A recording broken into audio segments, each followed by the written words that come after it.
In a significant development, the Power Ministry has put into effect the revised guidelines and standards for electric vehicle charging infrastructure in a bid to encourage faster adoption of EVs in the country as well as to fast-track the setting up of related infrastructure.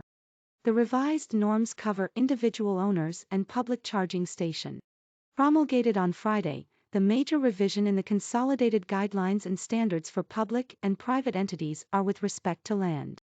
Now they can get government land for setting up charging stations through a revenue-sharing model for 10 years. It also allows a government landowning agency to offer land to a private entity for setting up PCS on a bidding basis with floor price of 1 Indian rupee per kilowatt-hour. Another notable change is more clarity on open access. Any PCS can now get electricity from any generation company through open access within 15 days of receipt of its application. PCS operators will have to pay applicable surcharge, equal to the current level of cross-subsidy, transmission charges and wheeling charges. No other surcharge or charges will be levied.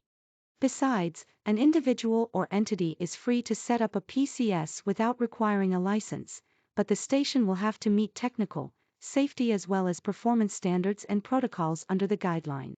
They will also have to abide by norms set up by Power Ministry, Bureau of Energy Efficiency and Central Electricity Authority from time to time. For personal vehicles, the revised guidelines allow EV owners the freedom to charge at their residence or their offices using their existing electricity connection.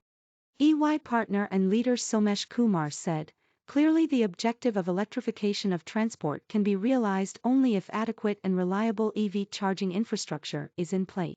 Ministry has tried to clarify on certain points which have been gap areas for long.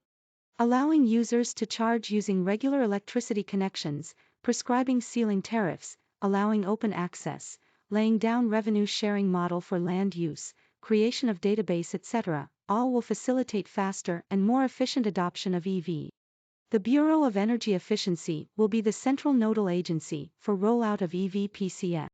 It is also preparing action plans for PCS installation in 9 major cities with a million-plus population, including the 4 metros.